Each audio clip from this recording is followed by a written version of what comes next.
사사기 20장 말씀입니다.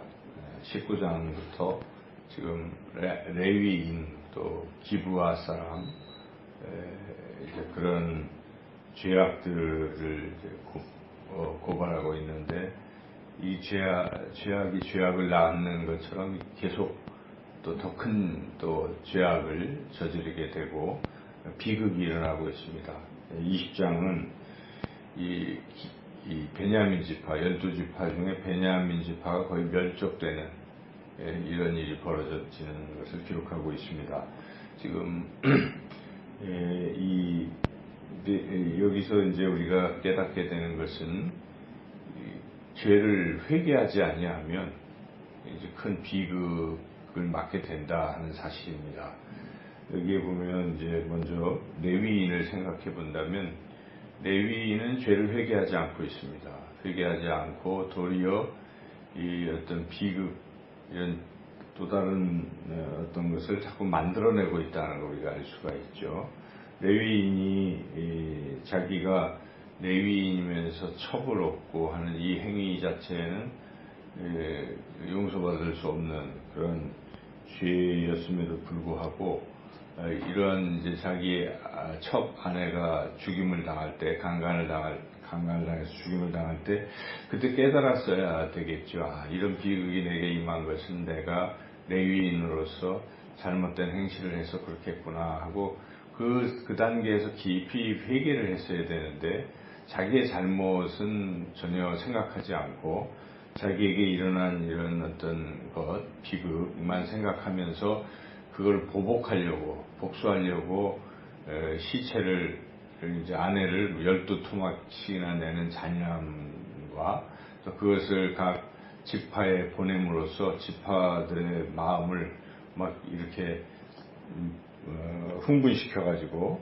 그 지금 한 지파 베냐민 지파를 멸족시키는 이런 전쟁을 만들어낸 것이죠. 그 단초를 제공한 사람이 레위인이죠. 그 레위인 한 사람 때문에 지금 동족 상잔의 비극이 일어나게 된 것입니다. 이 레위인이 자신의 잘못을 회개하지 않고 남의 잘못만 자꾸 생각하고 이것을 계속 확대하는 이런 장면을 우리가 지금 보고 있는 것이죠.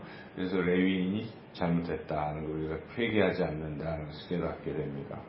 그것이 결국 큰 비극을 만들었다는 걸 우리가 알 수가 있고 한편 이 12지파의 이 행위 이 12지파는 지금 기브아의 이제 이런 만행으로 이런 비극이 일어났다 했을 때 먼저 고발한 레위인부터 생각해 봐야죠. 어떤 레위인인데 첩을 얻었느냐부터 시작해서 그것부터 우선 단죄를 했어야 되는데 그건 그냥 넘어가고 지금 이 기브아 사람들의 만행만 또 생각을 해가지고 일을 처리하고 있는 이 부분도 잘못인 것이고 또 이들이 비록 회의를 했다고 하지만 거기에 당사자인 베냐민 지파 사람들의 이야기는 듣지 않는 거죠.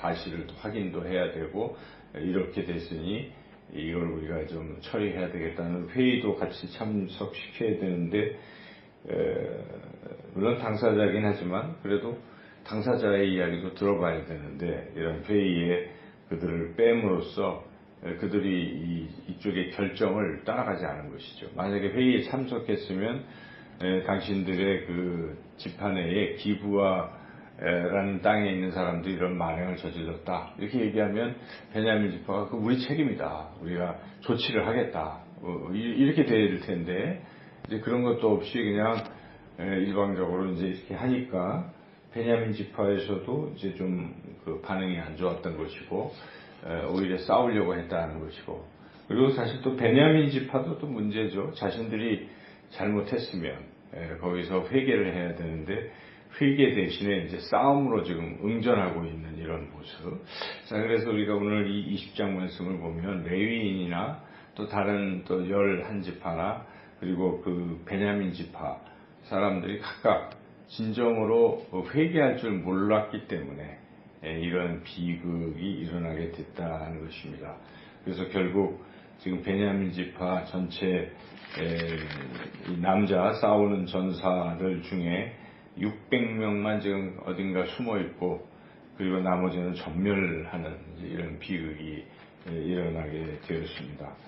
그래서 이 당시 사사시대 당시에 이 죄악이 극에 달했다.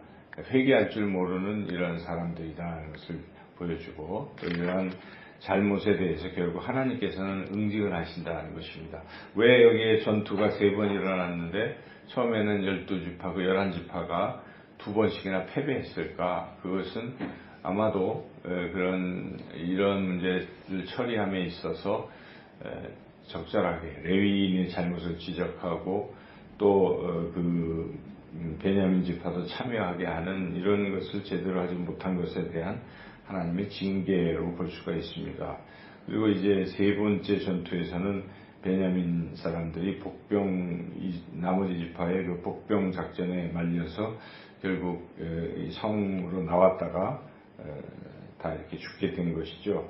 그래서 이들의 잘못도 역시 하나님께서 징계를 하셨다 하는 것입니다. 그래서 죄를 회개하지 아니하면, 진정으로 회개하지 아니하면 거기에 대한 이런 징계를 받게 된다 하는 사실을 교훈해 주는 것이죠. 사사시대의 사람들이 죄를 짓고 죄를 회개하지 않고 그냥 있는 상태에서 하나님께서 징계하시사 다른 이 민족들을 보내셔서 또 징계하시고, 그들이 또 회개하면 잘못했다고 하나님 앞에 회개하고 또 기도할 때 하나님 사사를 보내셔서 다시 구원하시고 또 죄를 짓고, 이제 이런 사이클 속에서 특별히 20장 이 결론 부분에서 강조하고 있는 것은 죄를 진정으로 회개해야 된다. 기회를 놓치지 말라.